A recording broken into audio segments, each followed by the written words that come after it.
That's pretty deep. It is. So do you have time to go into that a little bit? I'm going to be referencing that several times as we talk about prophecy. Good morning, everybody online. As we talk about prophecy, we've got different timelines that we have to keep track of. Stacy hates sci-fi that messes with timelines. I love it. We were watching The Witcher. I didn't understand it the first time because I didn't realize there were several different timelines going on at the same time. The Bible's the same way. And one of the reasons that we can't understand Revelation is because as you're reading Revelation, there's 3 different timelines that are happening, and you don't know which one you're on when John is writing. And so to understand what timeline you're in, you have to understand the references that John is making back. And so that's why we're in Daniel, so that we can get that foundation of what happened in the past that pointed to not only their future, but our future. Okay. So in understanding that and prophecy, when we talk about the timeline of prophecy, remember we've already talked about the law of twice fulfilled prophecy, which is the idea that there has to be something within the lifetime of the hearer that shows that prophecy is being true. But there is also a deeper, more future meaning in that prophecy that is yet to come. So a lot of the messianic prophecies were prophecies that happened during those times, but also pointed to the coming of Christ. A lot of the prophecies that we see in Isaiah, Daniel, Ezekiel are prophecies that weren't only for their time, but also sometimes still in our future. And to help us understand how can we use these times to get an idea of, are we there yet? In Ezekiel, there's a reference about time in prophecies. And that's the idea of a day being 1,000 years. Okay. So there are people who they devote all of their brain waves to figuring out when are the end times going to happen. Well, guess what? No one's got it right yet. One of the funniest stories is that I remember in 1987, there was a book that came out, said 88 reasons to show that the world is coming to an end in 1988. Well, then the next year, there was 89 reasons that the world's going to end in 1989. So no one knows. I think God is up there. He already told us. No one knows the time or the date. And not even Jesus. That should tell us something. Jesus doesn't even know when the end times are. Being the Jewish bridegroom, he has to wait for the Father to tell him, now's the time. Go get your bride. And so Jesus, as the bridegroom of the church, doesn't even know when it's going to be time to come get the church. That's pretty cool. And that's important. And I'll probably do that. It's been a decade or so since I talked about Jewish weddings. So the whole symbolism of Jewish weddings and how they're tied into the prophecy of the end times. Okay, that's really important. Do we have Jewish food? Oh, you will. I might be giving you matzo ball soup, but that's all I can do. So I'm going to be referring back to those timelines, especially when we get into the second half of Daniel. Because as I told you at the very, very beginning, the first part of Daniel is written in Aramaic. So when Daniel wrote that, he intended that to be read by the Babylonian people. That's the common language of the Middle East. It wasn't intended on being a religious book for the Hebrew speakers. But when we get into the second half of Daniel, it's in Hebrew. He changes languages in the middle of his scrolls. And the reason why is that he shifts gears, and now the focus isn't bringing the message to the common people, it's bringing the message to the Hebrews, okay? Those that were carried into captivity along with him by King Nebuchadnezzar and Babylon. So when we get into those prophecies, it's going to be even more important to understand how this time stuff works. So I'll be spending more time clarifying that when I get to days, times again, and ages. So yeah, that's fun, and that's why a lot of people stay away from Daniel, because it can get a little convoluted. Hey, my eyes might be able to read that now. At least one eye. All right, so today we're going to be in Daniel chapter 5. And just like I thought last week, I figured I could go through a couple chapters, but as I got into this, I'm like, no, we're just going to have to do chapter 5 and hang out in there for a little bit. So here we go. Chapter 5, starting in verse 1. King Belshazzar gave a great banquet for 1,000 of his nobles and drank wine with them. While Belshazzar was drinking his wine, he gave orders to bring in the gold and silver goblets that Nebuchadnezzar, his father, had taken from the temple in Jerusalem, so that the king and his nobles, his wives, and his porcupines, what was that joke? Yeah, concubines might drink from them. So they brought in the gold goblets that had been taken from the temple of God in Jerusalem, and the king and his nobles, his wives, and his concubines drank from them. So he's feeling safe and secure. He is not a conquering king. He's an inherited king. And so he's young. He hasn't been tried in battle. Basically, he's been schooled up, and now he's on the throne. And he's feeling pretty privileged at this point. And it says that he gave the command to bring in the gold and silver goblets, which his father, and this is where it's going to get confusing, because the Aramaic word for father is also used for ancestor, and it's also used for forefather. So it's interchangeable in Aramaic. So his forefather, Nebuchadnezzar, had taken from where? The temple. So if you remember, the second sacking of Jerusalem was when Nebuchadnezzar came in, and this time he didn't only take people, he sacked the temple, and he took the religious artifacts out of the temple. This is the stuff that Moses and Aaron were commanded to fashion during their time of the Exodus. Okay, so this is the stuff that they use only for worship, and it's the stuff that only the priests could touch and only the priests would use. Well, Nebuchadnezzar had taken it from the temple, and he had put it in the treasury of Babylon. So between chapters 4 and 5, there's a jump of at least 2 decades. Okay, so time marches on, and now we're at 539 BC. Nebuchadnezzar died in 562 BC. What did we establish about Nebuchadnezzar last week? He became a believer in God, and he honored God, and he truly gave praise to God, not only for what God did, but for who God was. But then, since then, the country has been run by Marduk, which was one of Nebuchadnezzar's sons. I found that in research. That answered last week's question about that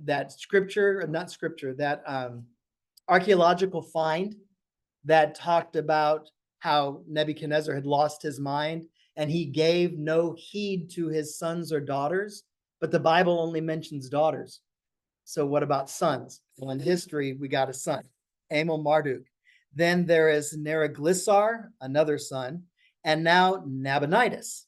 Now, Nabonidus married Nebuchadnezzar's daughter. So Nabonidus, the king, is Nebuchadnezzar's son-in-law. Okay, third successor after Nebuchadnezzar. Now, Nabonidus went out, I mentioned this last week, he went out on a walkabout just to go explore the kingdom for 7 years. And so while he was in this self-imposed exile, he put his son, Belshazzar, the one that has never been tried in battle, the one that's only been schooled, he's a young pup, puts him on the throne and says, "You're in charge." Okay, so this is Belshazzar who's ruling in his place. Now remember, again and again and again, I'm going to say it. The Aramaic word for father can also be translated as ancestor or forefather. So the way that most of our scriptures talk about it is your father, Nebuchadnezzar. Well, it wasn't his father. It would be his grandfather. Okay, predecessor is better. Okay, so it's his grandfather in actuality. So we run into all kinds of problems with family members in Aramaic. That's why Catholics say Jesus didn't have any brothers, because the word for brother can also be translated as close kinsman. And to keep Mary a virgin, they say that his brothers were actually cousins, close kinsmen, and not his brothers. Okay, so it's all because of the Aramaic language. Did we just lose light? No, what happened to your eye? Yeah, something just flashed. Okay, weird. Yeah, I don't know. Brainwave hit or something. All right, verse 4. As they drank wine, they praised the gods of gold and silver, bronze, iron, wood, and stone. That doesn't mean what you think it means. This is regular bronze, iron, wood, stone. Okay, so this doesn't point back to the statue of chapter 2. Suddenly, the fingers of a human hand appeared and wrote on the plaster of the wall near the lampstand in the royal palace. The king watched the hand as it wrote. How many people are in there with him? A lot. 1,000. Okay, so it's not just him having a mental breakdown. There's 1,000 people in there seeing this. So, what frightening event interrupted this celebration? The fingers of a human hand appeared and wrote opposite the lampstand on the plaster of the wall of the king's palace, according to verse 5. So his face turned pale, and he was so frightened that his legs became weak and his knees were knocking. The king summoned the enchanters, astrologers, and diviners, as the Babylonian kings do. And then he said to these wise men of Babylon, "Whoever reads this writing and tells me what it means will be clothed in purple and have a gold chain placed around his neck, and he will be made the third highest ruler in the kingdom." Then all the king's wise men came in, but they could not read the writing or tell the king what it meant. So King Belshazzar became even more terrified, and his face grew more pale, and his nobles were baffled. So the other 1,000 people that were in there with him. So what facts can you find in verses 4 through 9 which show that this message on the wall couldn't have been magic or written by a human hand? Remember, everything's written just like it is for a special reason. So his thoughts alarmed him. Okay. I mean, he had been trained. I mean, he might be a trust fund baby, but he grew up in palace and understanding languages. And he would have been trained to know enough being in royal family. And not just knowledge, because raised around him the whole time he was being raised were the magicians and the astrologers, the magi, and all of them. And they're doing magic daily. And this is something beyond that. But they weren't at the party. They had to be summoned. They had to be summoned. But the fact that he has seen magic before, this is something more than just the magic that he has seen and been raised with. He was afraid of it. He was definitely afraid of it because this is a disembodied hand. Think about it. I know. It is a disembodied hand that is now carving. It's not a Sharpie on a board. It's carving into the plaster. Kind of like the stone tablet. It's kind of like the stone tablets, huh? That's a reach back, but just like Moses's tablets that the commandments were written on, etched by the finger of God in stone. Now, would Belshazzar know this? No, but Hebrew readers would know this.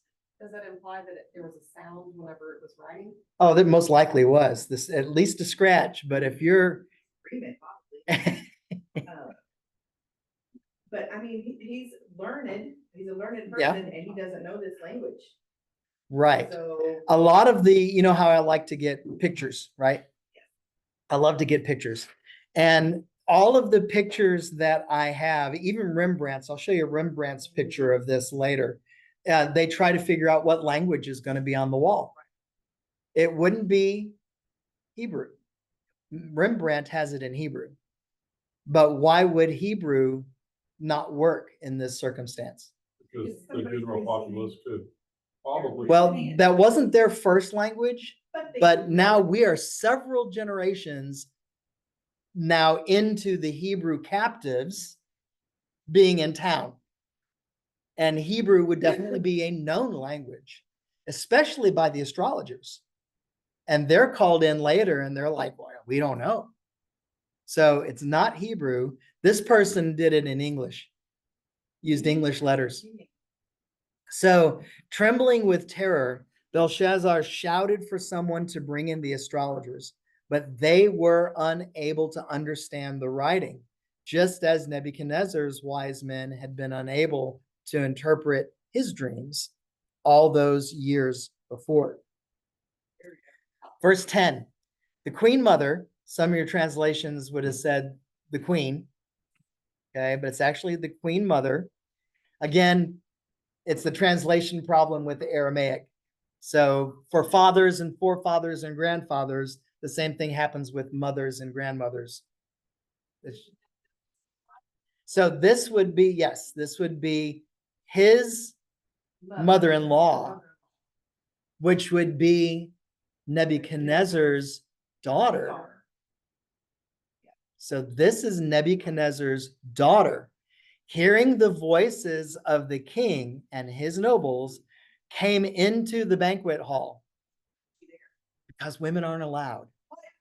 So in the Babylonian ways, this was just a dude den, okay, with a whole bunch of guys, the nobles, the property owners. Concubines and Yeah, but they were special guests for the entertainment of everybody else in the room.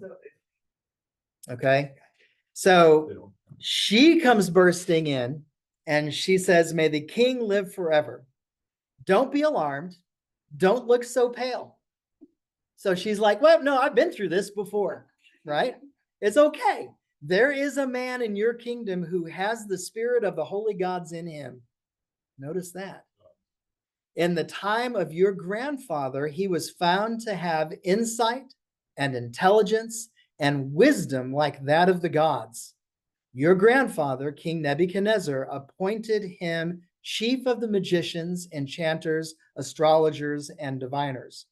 I don't know what we can assume from this. that he's no I don't know longer- if he's no longer or that Belshazzar just had no interaction with him. I think that's the case there, because usually your managers don't have any interaction with the people, They're- they the send common people. They send Yeah, somebody they for send that. somebody. So I think that, yeah, there's a guy that's in charge of all these magicians. He's the one that you need to talk to. He's the one that you need to call. He also, chose not to take the robe and the gold and maybe the position, so he was, You're getting ahead of me, boss. I'm sorry. Spoilers. Talk about it. All right. So when the queen mother heard about the trouble, she hurried into the banquet hall. And then what was her suggestion? Call Daniel. And I love it how she said, don't be alarmed. Why are you so pale? And that just shows I've been through this before. My dad did the same thing. So Well, you can see that he doesn't honor anything that even his father might have. Definitely not that his grandfather did. He reminds me of the king we were watching last night that got his throat slit on the Witcher. Yeah, yeah. So I think you had it right when you said trust fund babies. Trust fund babies, they don't understand the value of anything that their parents, grandparents, ancestors did. They just realize, hey, I got a bunch of money and I can do whatever I want. And that's really what's going on here. Okay. So King Solomon was right when he said there's nothing new under the sun. So it was the same then as it is today. So she is Nebuchadnezzar's youngest daughter, Nitocris. I don't know where the emphasis is on this one. Nitocris. Nitocris. Okay. So did she have her father's beliefs? She said, holy gods. Yeah. So she's gone back to the old Babylonian way of many gods, many idols, and Daniel has a spirit of the holy gods. So he's got something special, but it's not Jehovah God that's made him special. Okay. So verse 12, he did this because Daniel, whom the king called Belteshazzar, was found to have a keen mind and knowledge and understanding, and also the ability to interpret dreams, explain riddles, and solve difficult problems. Call for Daniel and he will tell you what the writing means. She has definite confidence in Daniel because he will tell you not only what the language is, what the language says, but what it means. Okay. So again, the translations use father and forefather, ancestor interchangeably. So I substituted grandfather here for clarity. So also son can get translated as descendants or successor. Okay. So Aramaic is just, it's a contextual language. Okay. You can't just, they just don't pop in a different word or an adjective to modify. That's what makes it a little confusing. So what did the queen say that this man had been able to do for Nebuchadnezzar? Interpret dreams, read the language, explain enigmas. I love that. He could solve problems. Now, this is something outside of what we've seen in scripture. So he must have been useful for other things besides what we see written in the book of Daniel so far. And he's been able to explain riddles. That's my kind of dude. Yeah.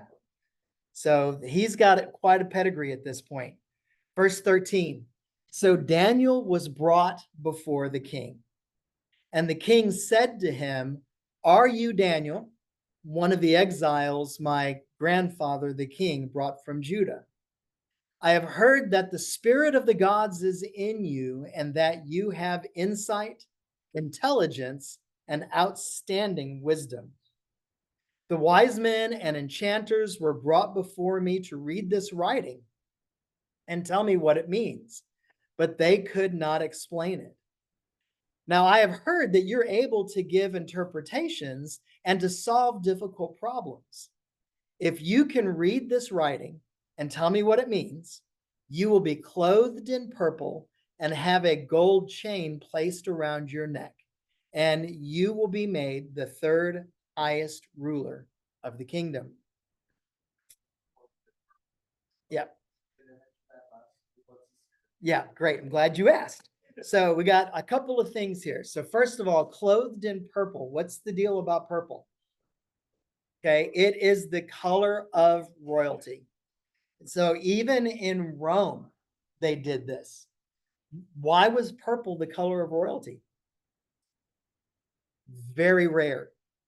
They had to import a certain kind of shell off the coast of Italy in order to grind it up and to pull that purple out of that shell, and then use that to dye the clothes purple. So it's very hard to get, very expensive, very rare. So to clothe a commoner in purple is a huge honor. Everybody would know too. Yes, because now this commoner is wearing this cloak of purple around, and they're going to say he is no longer a commoner. Okay, so this is huge to be given this purple robe.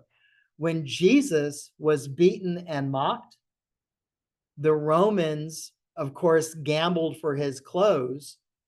But when they marched him through the town, they put the crown of thorns on his head, and what else? A purple robe to mock him as feigned royalty.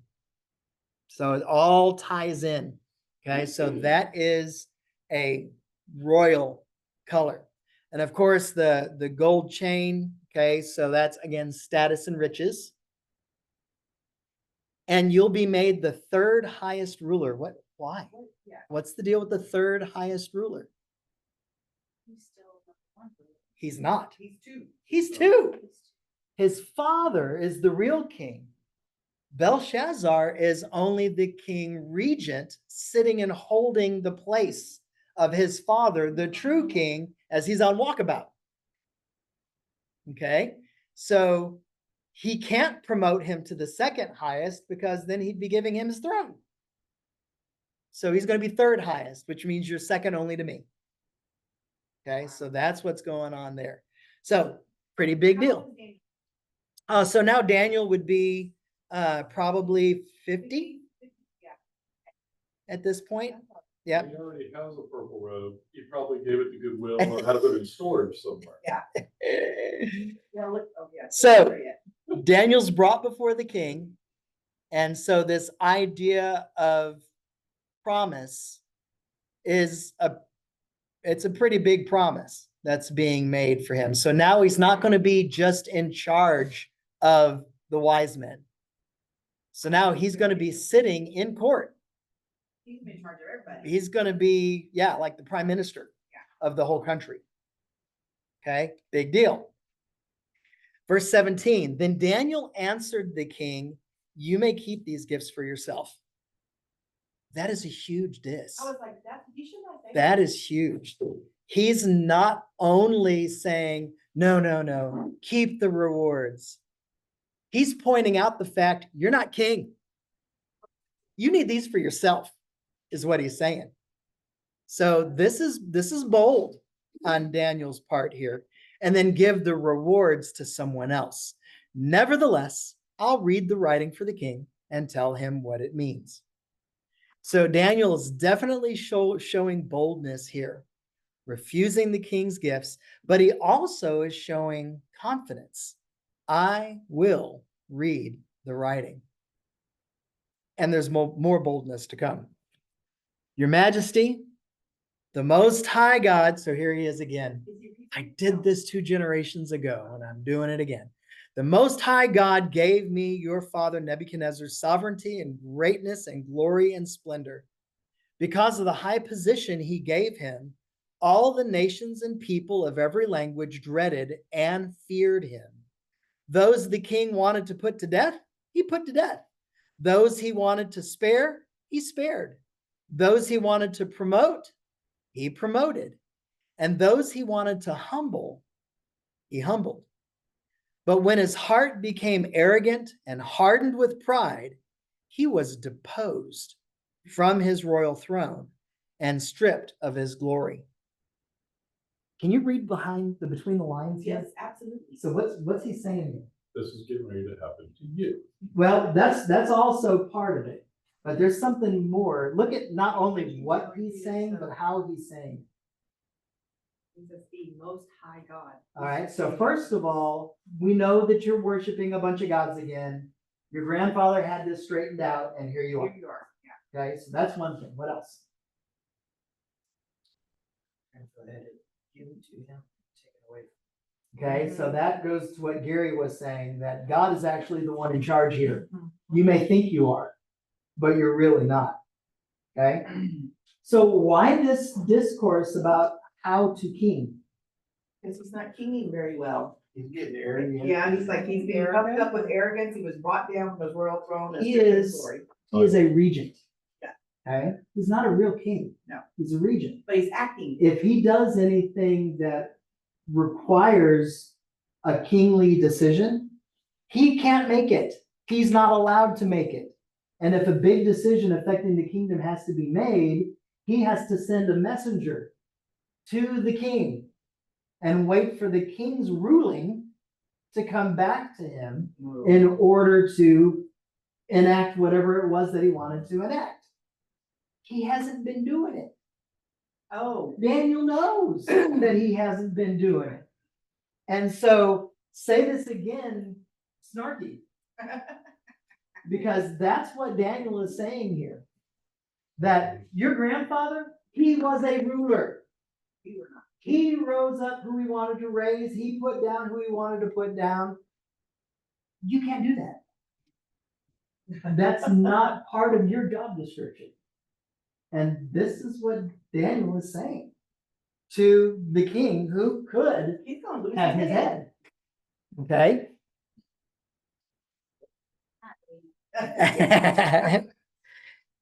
And then he says, as great a king as your grandfather, your forefather, your ancestor was, he was deposed by God. All right? That's huge. He was driven away from people, Daniel continues, and given the mind of an animal. He lived with the wild donkeys and ate grass like the ox, and his body was drenched with the dew of heaven until he acknowledged that the Most High God is sovereign over all the kingdoms on earth and sets over them anyone he wishes. So Daniel's not in a hurry. Oh, he hadn't heard nothing yet. He's using this teachable moment In front of 1,000 people. in front of 1,000 people that were all rulers of their own. And Daniel, just an advisor, is now reading the king the riot act. Okay, yep. So first he wanted to remind Belshazzar about his failure, Belshazzar's failure, to learn from God's dealings with Nebuchadnezzar. So write down in a few words Daniel's message to the king. What's he saying here? You're not king. You're not in charge. You're really not in charge. You're not even in charge as a king. And then if you were a king, you're still not in charge. Yeah, I love that. Thank you for saying that. It's great. All right, very good. All right, verse 22. But you, Belshazzar, his grandson, have not humbled yourself, though you knew all this. So he knows the story of his grandfather's dealings with Jehovah God. Instead, you have set yourself up against the Lord of heaven. You had the goblets from his temple brought to you, and you and your nobles, your wives and your concubines drank wine from them. You praised the gods of silver and gold, of bronze, iron, wood, and stone, which cannot see or hear or understand. But you did not honor the God who holds in his hand your life and all your ways. Therefore, he sent the hand that wrote the inscription. Okay. Put yourself in Belshazzar's shoes right now. So he's hearing all of this. He's really, really scared to death. Okay, so he's going to be a little bit more open-minded than normal. Okay, but his fear has overcome his anger.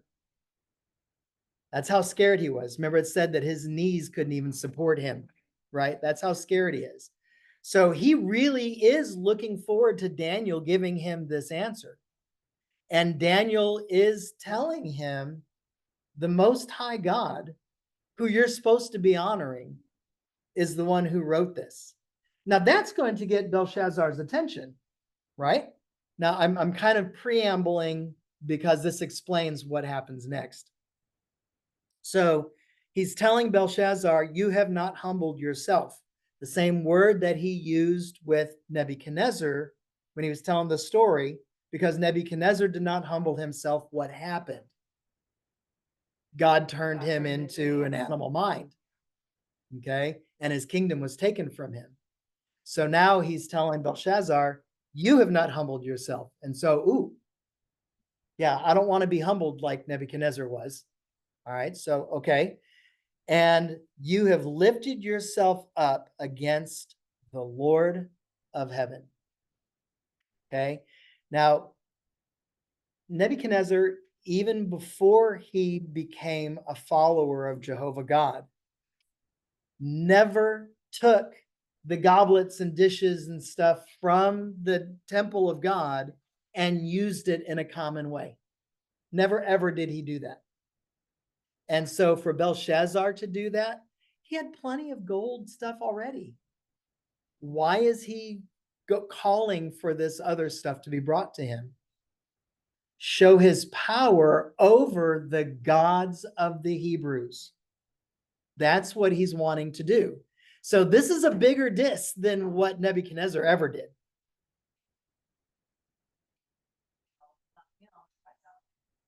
Right. Yeah. And so taking it further than his ancestor ever did. All right, very good. So he brought the goblets, used them for common purposes. And then it made, somebody read verse 23 for me. Who's got their Bible out? For you have proudly defied the Lord of heaven and have had these cups from his temple brought before you. You and your nobles and your wives and concubines have been drinking wine from them while praising gods of silver, gold, bronze, iron, wood, and stone. Gods that neither see nor hear nor know anything at all. But you have not honored the God who gives you the breath of life and controls your destiny. What were they drinking? What's the big deal about wine? The goblets, it's not. So Well, it is it's the goblets, but it's also the drink. Again, translation, Aramaic, not a great language. There's no adjective for this word, but they're drinking fortified wine. Okay, this is not just, fruit of the vine. This is hard liquor. They are drinking. Oh, More like a brandy or something. more than what this is my more wine like is. port or what's the other stuff? Madeira. Okay, it is more, it's closer to sherry. Yeah, you just can have a little bit. Just a little bit. And so they are trying to get drunk. Oh. That's what they're doing. They are having drunken revelry with these holy artifacts of God. The golden calf situation. Again, yeah. All right. So, and then, they're using it for common purposes. They are getting drunk, right? Because the water's no good. You gotta drink something that's fermented. And they are praising idols. This whole idea of gold and silver, bronze, iron, wood, and stone. He's saying these are just fashioned by man, and you're worshiping them like God. Okay, so strike 1, 2, 3, and 4 against Belshazzar. So, who did God say was responsible for the writing on the wall? Oh, excuse me, I gave the answer, right? Yeah. So God is writing this himself. So this hand on the wall is one of the very few true theophanies. Write that in your margin. Theo, theo, meaning God. Okay, theophany. Theophany. Theophany. And what does that mean? God sighting. A God sighting, yes. An actual physical appearance of God. Okay.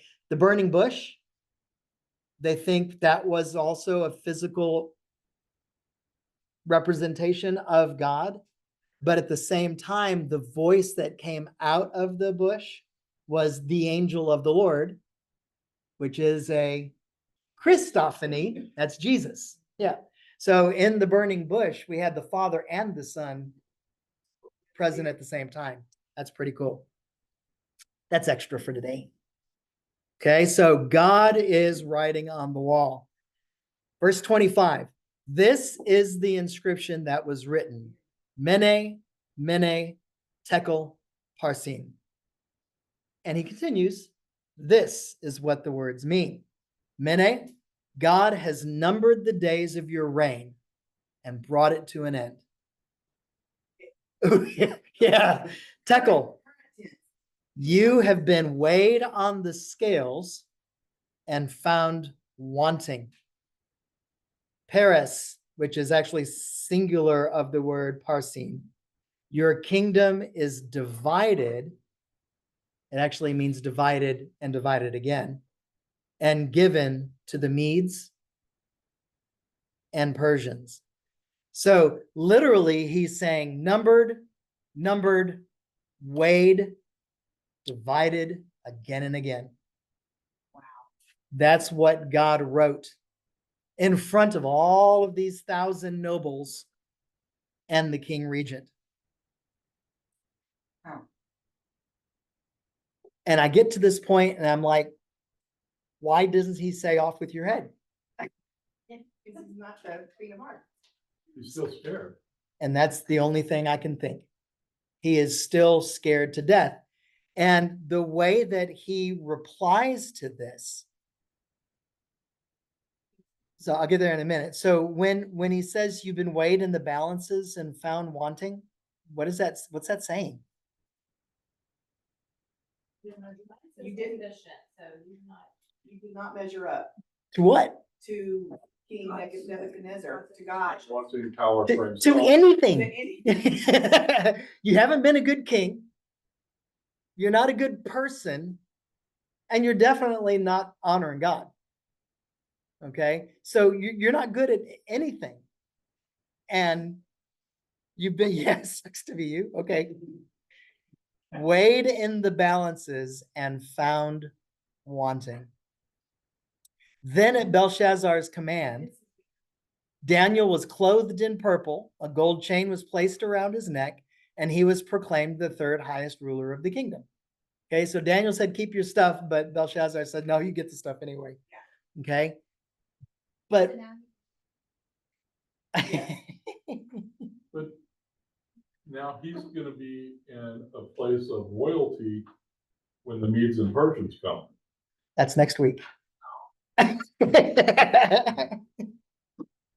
So what happens here is that Belshazzar gets this news that you're going to lose your kingdom. He doesn't say, how can I stop this from happening? Instead, he said, well, I made Daniel a promise. Here you go. Here's your stuff. So that's just kind of weird. He doesn't know what to do. But he got his answer. And so maybe the answer, man, the answer would make me more scared. So I don't get it. I don't get it. So notice Belshazzar's reaction. Now, I always found this weird. Daniel just gave him very bad news.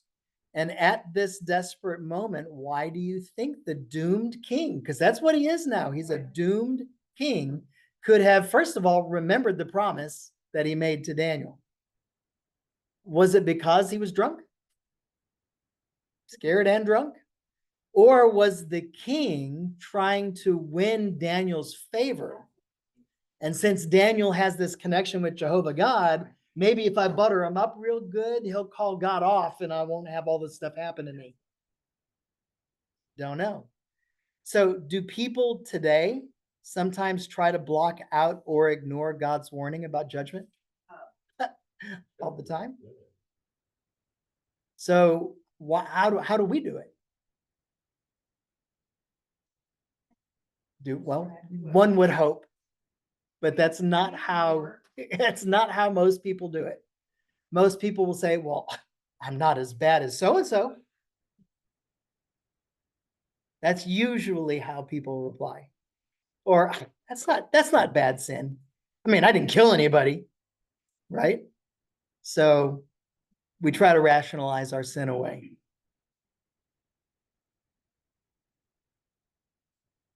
See, and you say that, and it reminds me of that German exchange student, Florian. German. And he came to me and said, how can you be a scientist and a Christian at the same time? And so we had lots of great talks. And I said, do you want to become a Christian? And he says, I will when I become a grandfather. Because that's what grandfathers do. And I'm like, how do you know you're going to make it that far? And we went to Germany on a mission trip, and you'd be surprised. That's the mindset of everybody under the age of 50. When you cease to become productive in people's eyes, then you become religious. Right. That's post-Christian society Europe. Yep. Verse 30. That very night, Belshazzar, king of the Babylonians, was slain. And Darius the Mede took over the kingdom at the age of 62, which will be important for later. Oh, that's small. So how long did it take for the judgment to come on to Belshazzar? Yeah, 4 hours maybe, right? So it was right away. So yeah, I'm going to have to, I used to know, I don't remember. But the Persians didn't kill rulers either. So when I get into the Persian reign, I'll have to look that up again. So I don't. So while his kingdom was taken, The king. he's already killed actually. Okay. No, that's grandfather. He came to his senses So last the week. king, yeah, he's dead probably. Yeah, Nabonidus. All right. So how were the Persians able to enter the heavily fortified Babylon so easily? Well, This is a fortified kingdom. did he keep it? Drained river. Oh yeah, it was very fortified. Just they altered the flow of the river. Yes. All right. Herodotus, the father of history, Greek writer and traveler of the 5th century BC, states that the armies of Cyrus the Great diverted the waters of the Euphrates, causing the river level to drop in its flow beneath the city wall. So the river was above the base of the city wall, and water was going into the city for them to draw and drink for the city, right? So what they did is they partially dammed the Euphrates River upstream and reduced the flow going into the city just enough that they could walk underneath the wall in the shallower river. And the armies just marched in while everybody was drunk. So at the right moment, when the palace revelry was at its height, the Persians entered via the riverbed and they stormed the citadel. Belshazzar was slain, Herodotus says. The end had suddenly come for the Babylonian Empire. At the same time, his father, the king, was fighting a battle in the outskirts and he was slain. So they were done. That's it. Babylon has fallen and it's immediate. It's not taking months and months to do. It's like done. Yep, it is done. Like the So, writing on the wall. the head of gold from chapter 2 had been toppled and the torso of silver had taken over. But who was the constant from the time of Nebuchadnezzar, Amel-Marduk, Neriglissar, Nabonidus, Belshazzar, and now Darius? Daniel. Darius takes over and Daniel is still in the middle of proclaiming God's word to the king. Where's the other three? Shadrach, Meshach, and Oh, Abednego. I don't know. They're still around here Yeah. somewhere? Okay. Yeah. The other ones already are done. Yeah. All right. So any questions? No, but I thought that was cool because when Bobby was in the Marine Corps and he was over there in Iraq, he was on the Euphrates River. Yeah, he was stationed on the Yeah. Euphrates. Jean gets the gold star today. But I have a question. Now, last week we talked about Nebuchadnezzar right? being animalistic, but after that time, Mhm. 7 periods of time, he, his kingdom, was restored, his glory was restored. Ministers and nobles sought him out, and he was reestablished over the kingdom. Where was that? Because now we're talking about a couple of decades later. Right. Where did that come into play, and why is it not? I mean, it says It it just- happened, It's history, but it's not God's story. so he's gone. Yeah, he died. He's, okay. So it's like, it stopped there, Yeah. and, Yeah, that's what I said last week, and that's the end of Nebuchadnezzar. We don't know okay, anything else after that in scripture. We know history, what history says about him. But it's not written in scripture after that. so I was just hoping that, after he came to, be under the Lord, that he would, be part of the plan and do something. Well, Yep. he led his people to know God, the Most High, supposedly. Oh, You would no. think, because he's the king, you have to do what he says, so. Stacy really doesn't say supposedly, people. Just, she doesn't. She gave me a look. I don't know if y'all saw that look. It makes me crazy. And so she did that to annoy me. No. It's his anniversary. Yeah, It's your birth month, it is. It's a birth anniversary month. birth anniversary. All right. So are we okay with Daniel? I've never taught Daniel before, so this is, How? This We is new. talk about it all the time. I've read Daniel. I've had to study Daniel in seminary, but I've never taught it. More understanding on the kids sitting on the throne and the writing being on the wall, like that's a whole level, not realizing that the dad who was reigning was not in the picture, but still had Yeah. authority. Right. I didn't know that part of it. Yeah. Putting that together is cool to see. Trust fund baby. Love it. He's gonna say that forever. I am. It's Just so you perfect. know. That's it. Drunk, and probably naked. They were naked. Yeah. Yeah. Well, that's gonna come back to haunt me forever. I'm not gonna let it go. Money. People understand. Yeah. Yeah, we've been watching the script, we've been watching The Witcher, and it's all about kingdoms against kingdoms, and that's what he was talking, I said, what was that guy that just got, the king that got killed last night? That was him. He was having a portrait made of himself, and he was sitting on like a little, horse just made out of something, and he had a sword above his hand, of his head, and a painter was painting him, and he sits down, and the sword is being held up by a string, so he didn't have to hold it, because it was so too heavy on his arm. And so then they painted this big picture of him on this big noble steed, and it was just all fake, and so. Yep, And then somebody, he got, he did. which was good. All right, cool. Any other questions or anything? All right, next week we're gonna be moving into chapter 6. Don't read ahead. I already did. Oh, man. That's why I asked you a question.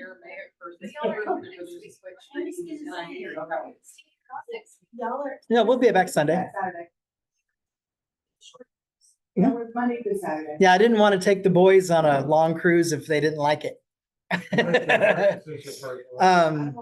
Usually if you're reading a study Bible, like an NIV study Bible, yeah, in the notes, it'll say, like, in the NIV study Bible, the preface before each book gives information about the book, and it would be in there. Didn't know if there would be a switch of certain words. So, Yeah, John MacArthur's study Bible.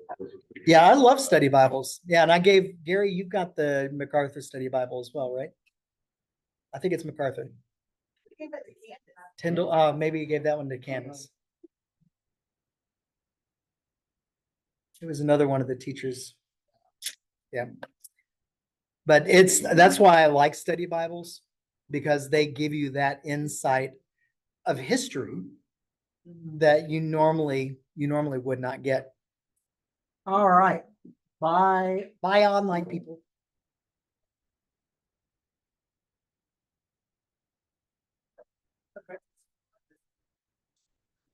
Doing slides.